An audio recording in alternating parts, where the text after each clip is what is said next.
충성! 안녕하십니까. 08연소 이승규입니다. 너무 오랜만이죠? 죄송합니다. 바빴어요. 바빴고 뭐 기술적인 문제도 있었고 여러 가지가 있었는데 늦게 영상 올리게 되어 죄송합니다. 오늘 할 거는요 9800X3D vs 285K 인텔의 신작과 AMD의 최신작이고요. 특기할 만한 것은 뭐다? 인텔 같은 경우에는 9, AMD 같은 경우에는 라이젠 7 맞습니다.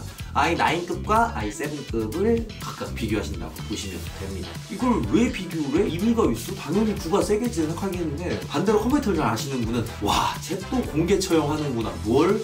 9 쪽을 CPU를 테스트하기 전에 이것들이 어떤 배경을 가지고 있느냐를 내가 살펴볼게요. 인텔은 23년 모바일 프로세서를 시작으로 i 시리즈, 기존에 우리가 익숙했던 i5, i7, i9 이런 것들을 청산을 하고 모바일 1세대 메테오 레이크부터 인텔 코어 울트라 시리즈로 개명을 합니다. 그래서 그 개명한 게 아직까지는 데스크탑이 없었는데, 데스크탑이라고 하면 인텔의 메인 DC라고 할 수가 있겠죠. 거기엔 없었는데 이번에 새로 생깁니다. 에로우 레이크라는 게 그 정체고요. 그 에로우 레이크 중에서도 가장 고급화된 모델이 코어 울트라 9285K라는 제목입니다. 또 AMD 같은 경우에는 이미지 쇄신을 위해 가지고 기존에 이제 불도저 FX 미다가 갑자기 라이젠서부터 1000번대로 회귀를 했었죠. 다른 IT를 다루신 분들은 이 분야를 갖다가 좀 더 이제 그렇게 중요하지 않게 넘어가시는 경우가 있다 생각하는데 저는 굉장히 중요하다고 생각합니다. 왜냐하면은 소비자는 항상 이 네이밍을 느껴요. 그래서 이 네이밍이 상당히 혼동되게 바뀌었다라는 것만 아시면 됩니다. 이것들이 무슨 특성을 가지고 있냐? 285K의 코어 다이 부분, 이거 코어 다이 부분이라고 하면요 보통 2D 구조입니다. 14세대 같은 경우에는 이제 다이샷이 이렇게 나오죠. 얘는 전대미문 왜 이렇게 기묘한 구조를 했는지 모르겠어요. 반면에 AMD 같은 경우는 어떻게 생겼냐? 정석적으로 생겼습니다. CPU의 다이가 지금까지는 1층 2D 구조로 이루어졌다 했잖아요. 얘는 재미있게도 한 층을 올립니다. CPU 내부에 메모리가 있거든요. CPU 메모리를 갖다가 많이 넣게 하기 위해 가지고 코어 부분과 코어 부분이 아니라 이렇게 메모리 부분을 1층으로 올린 다음에 그 간격을 갖다 메꾸려고 이렇게 실리콘 다이를 넣었어요. 그럼 코어가 뜨겁잖아요. 그래가지고 실질적으로 전기를 소모하는 것보다 더 높은 발열을 갖다 가지고 있다. 그리고 그것이 제한되기 때문에 더 적은 전력으로 좀 타이트하게 운영할 수밖에 없었다. 이런 중에 단점이 있었습니다. 근데 이번에 개선이 좀 됐죠. 발열이 높은 게 코어 부분이면은 L3 캐시를 갖다가 아래로 내리면 될 거 아닙니까? 맞습니다. 아래로 내렸습니다. 이런 종류의 이제 완전히 단점을 갖다가 좀 획기적으로 개선하는 게 있었다고 하면은 인텔 같은 경우에는 뭐지? 즉, 두 개 다 좀 변혁이 있는 CPU였다라고 보시면 됩니다. 자, 이게 뭐냐? 인텔의 코어 울트라 9 285K를 갖다가 벤치마크를 뭐로 했어요? 7ZB라는 프로그램. 압축을 해제하고 압축을 하는 프로그램인데 재밌게도 벤치마크에 대한 기능이 있어서 한번 해봤습니다. 이거 갖다가 사전 크기를 32메가로 하고 모두 다 스레드를 준 상태예요. 그리고 온도 같은 경우 보시면 아시겠지만 이렇게 올라가요. CPU 패키지 전력 소비 부분을 보시면 되는데 이제 이거 32메가 했을 때 10초에 이제 이 정도 나왔다 보시면 되시고요. 이거는 아까보다 훨씬 더 많은 부하를 주는 거. CPU가 지금 전기 얼마나 먹고 있어요? 패키지 다 합쳐가지고 154W, 152W 정도 먹고 있죠. 근데 이 부하 같은 경우에는 제대로 CPU로 갖다가 많이 갈구진 못하더라고요.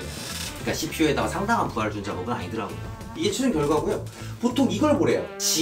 GIPS라고 있는 이 단위가 평가의 항목이라고 합니다. 근데 제가 볼 때는 이게 이 경과시가 더 중요한 것 같은데. 자, 여기서 총 24코어예요. 얘 같은 경우에는. 얘는 P코라고 해서 전기를 좀 많이 쓰는 게 8개가 들어가 있고 나머지는 전부 다 2코라 해가지고 전기를 적게 쓰고 좀 더 효율적인 연산할 수 있는 자그마한 코어가 나머지가 들어가 있습니다. AMD 같은 경우에는 CPU의 전원이라던가 CPU 온도가 따로 나와 있죠. 아까 같은 경우에는 한 150W 정도 먹었었는데 지금 같은 경우에는 약 74W 정도 먹고 있죠. 이게 여러 가지가 있을 수가 있습니다. 첫 번째로는 각각 공정의 효율성이 있을 수가 있고, 두 번째로는 인텔 같은 경우에는 아직까지도 좀 기본 전력 소모를 갖다 좀 높여놨을 수가 있는 것이고요. 아까 걔랑 비교했을 때 단순 연산 성능으로 보게 되면은 자 이런 차이가 납니다. 같은 작업을 하는데 어쨌든 연산력에 대한 평가는 인텔이 좋게 나왔어요. 근데 경과 시간은 훨씬 AMD가 짧게 나옵니다. 쿨러 같은 경우에는 내돈내산이에요. 3RCS에 RC1050NPWM 이라는 쿨러를 했고요. 이걸 산 이유는 제일 싸기 때문에. 뭐 중에서 120mm 듀얼 타워 중에서 제일 싸기 때문에 선정을 했어요. 다른 이유가 있지 않았습니다. 그럼에도 불구하고 온도가 지금 솔직히 양사 둘 다 크게 문제가 되고 있지는 않았어요. 확실히 보다 요즘, 그러니까 저번에 14세대에 난리가 있었죠. 어떤 난리가 있었냐, 또 모르시는 분들이 계실 거 아니에요. 14세대 CPU가 온도가 올라가면은 좀 다운이 되고 부하가 걸리면 다운이 되는, 그리고 그런 것들을 갖다가 이제 인텔에서 수정 패치를 갖다가 한 3번 4번 냈는, 그럼에도 불구하고 해결이 안 돼가지고 워런티 연장까지 해주는 그런 문제가 있는데, 그것에 대해 가지고 여러 가지 추론이 있지만 가장 두드러지는 것은 바로 전력 소모가 과다하다는 거였습니다. 그 전력 소모가 과다하다는 것을 양사 다 정도 벗어던진 느낌이 있고요. 특히 AMD 같은 경우에는 이게 3D CPU에도 불구하고 상당히 CPU 온도가 착하게 나온다고 볼 수가 있습니다. 물론 전기도 적게 먹기는 해요. 좀 이상하죠? 왜 뭐가 이상하냐면, 진짜 저는 동일한 조건으로 테스트를 했거든요. 어떻게 이제 경과 시간이 더 얘가 짧게 나오지? 말이 안 되거든요, 이게? 세븐지 벤치마크고 이제 순차적으로 그냥 연산을 줄 뿐이니까 당연히 경과 시간이 더 연산력이 좋게 나오는 쪽이 좀 짧아야 되잖아요. 그렇지가 않더라. 연산 시간, 경과 시간 같은 경우에는 지금 인텔 쪽이 훨씬 더 느리게 나왔다. 그러니까 이쪽이 훨씬 더 좋게 나왔다. 그래서 믿을 수가 없어가지고 다른 벤치마크도 좀 몇 개 해봤죠. 옛날 프로그램이면 옛날 프로그램일수록 좀 더 인텔에 유리한 결과가 나오지 않을까 하여서, 자, 전력 소모 같은 경우가 180W까지 올라갔다 내려가죠. 항목별로 전기 소모하는 게 좀 달라집니다만 보시게 되면은 180W까지 먹습니다. 이게 인텔에서 내놓은 정규 TDP랑 좀 어긋나는 부분이 있거든요. 제가 테스트한 보드가 팬텀 게이밍 Z805 라이트닝 와이파이라는 보드였는데, 이 보드의 기본값이 250W까지 전력 소비 제한을 갖다 풀어놔요. 그렇기 때문에 이런 결과가 나오지 않았나 싶기도 해요. 반면 AMD 같은 경우에는 한치의 오차 없이 딱 설정한 전기만 퍼먹게 돼 있어요. 그래서 좀 타이트해서 사실 좀 인텔 쪽에 유리한 벤치마크라 보시면 됩니다. 많은 저변 사람들이. 자, 보시게 되면은 AMD 같은 경우에는 지금 CPU 전원이 어느 정도 들어가냐, 40W 정도 먹고 있고요. 전기를 먹는 것은 정말로 이게 적긴 하다.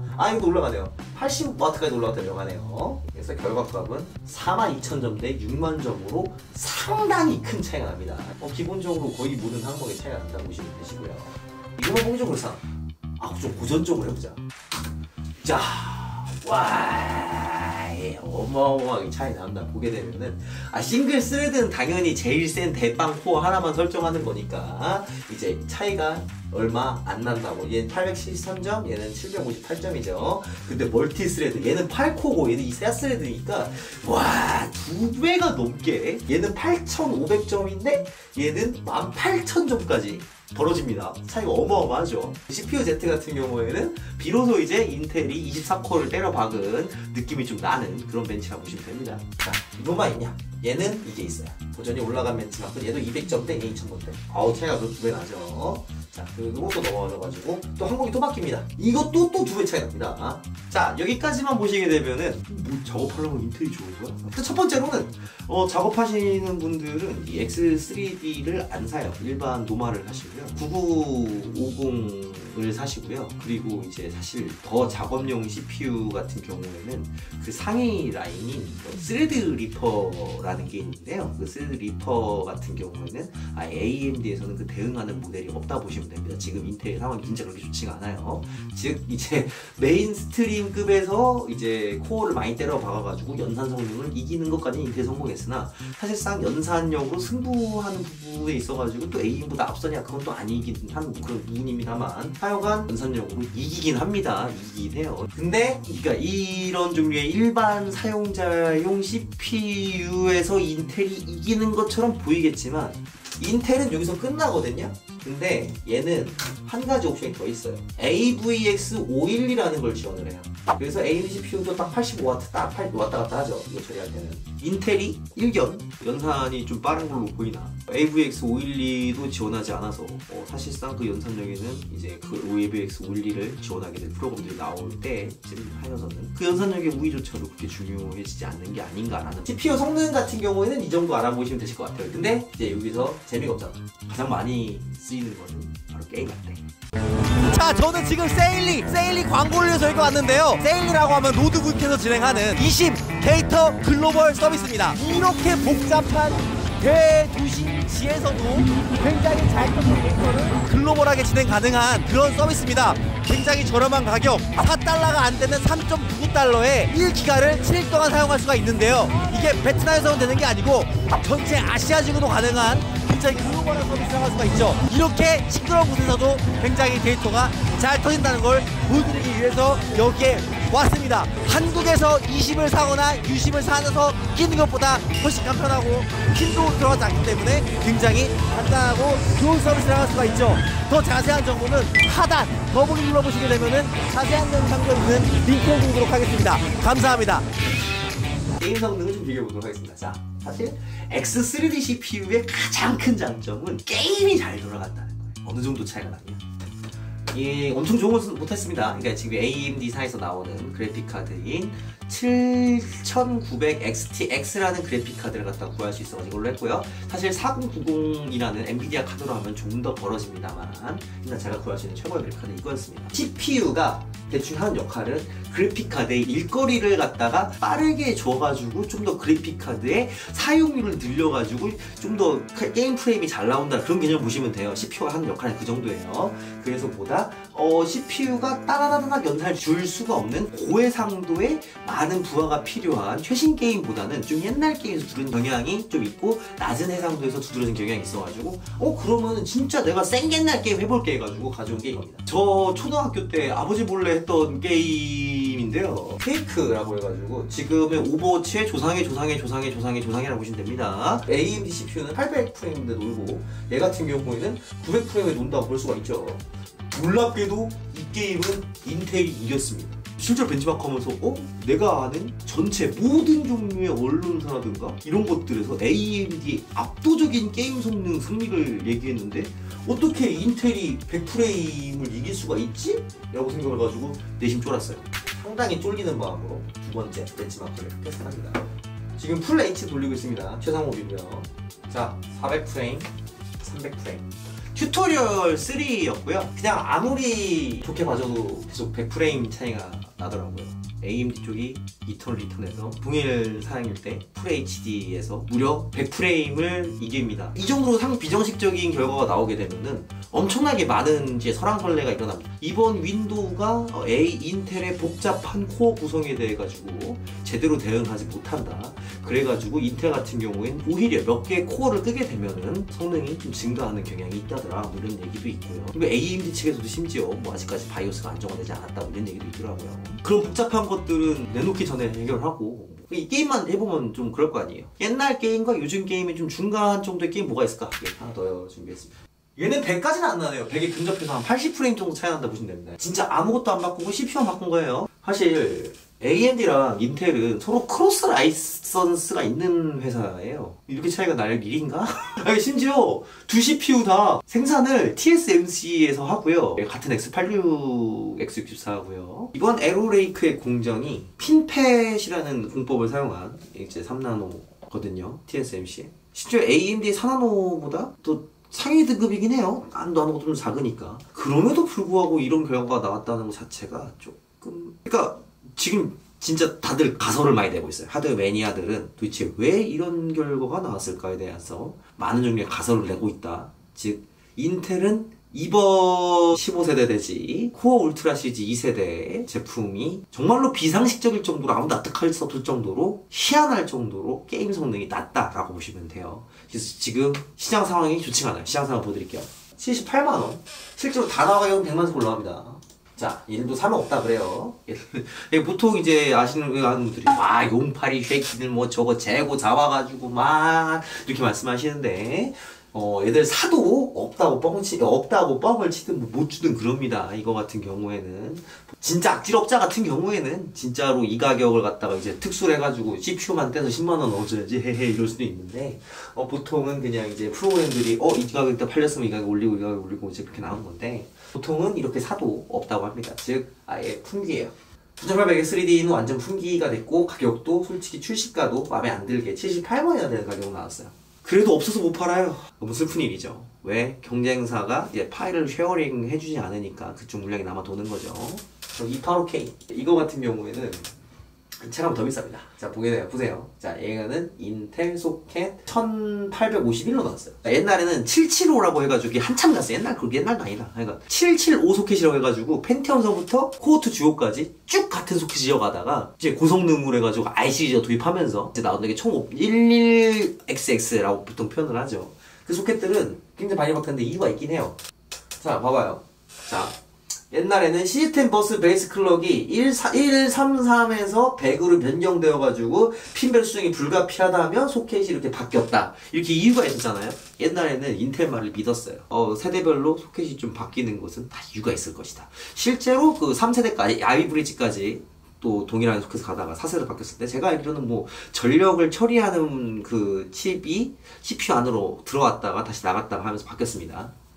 그런데 이제 언제부터 이 실로 바뀌었냐? 스카이라이크 6000번대와 7000번대 같은 소켓 썼고 그 다음에 이제 8000번대, 9000번대가 다른 소켓 썼죠. 이것들은 와이어 트릭과 바이오스 패치로 인식이 됩니다. 8, 9세대는 소켓을 바꿀 필요가 전혀 없었어요. 그러니까 소비자의 신뢰를 개박살을 낸 거죠. 그래가지고 이제 인텔이 소켓을 갖다가 바꾼다. 그러니까 기존의 메인보드들 생산됐던 거 아무것도 안 되고요. 이번에 나오는 800번대 칩셋 메인보드들만 돼요.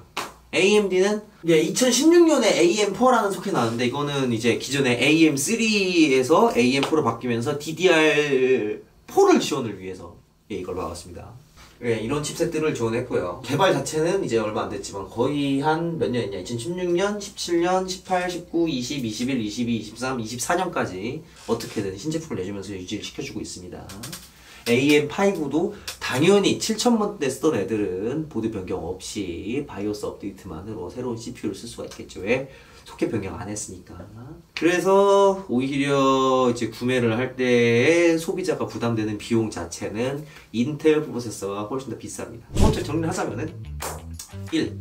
단순 비교만 봤을 때 소비자들이 원하는 CPU는 아마 AMD 쪽일 것 같습니다. AMD 9800 X3D일 것 같고 그 다음에 이제 인텔 같은 경우에도 완전히 안 좋은 CPU는 아니에요. 추후 이제 복잡한 구조다 보니까 추후 개선이 있을 수도 있고 근데 지금 현 상황에서는 게임에선 절망적인 성능을 내는 거는 맞습니다. 왠지는 모르겠어요. 정확한 오피셜 이유는 없어요. 테스트 해보니까 확실히 느려요. 그리고 단순 연산력만 봤을 때는 뭐 그래도 뭐 그렇게 나쁘지만은 않긴 한데 연산력으로 따지면은 AMD의 이 CPU와 비교하기 좀 애매한 부분이 좀 있죠. 그리고 마지막으로는 CPU 가격도 몰랐어요. 두 제품 모두 다 시장에서 외면받아야 될 제품으로 가격이 나왔으나 게이머들, 특히 장비병 게이머들의 심장은 확실히 많이 쩌기 때문에 많이 팔리고 있습니다. AMD 쪽은 많이 팔리고 있고 인텔 쪽은 그렇지 않고 있는 것 같아요. 이렇게 정리 가능하고요. 이렇게 해가지고 오늘 리뷰도 봐주셔서 정말 너무너무 감사드리는 말씀드리면서 감사합니다. 정팔 연수의 승기였습니다. 충성!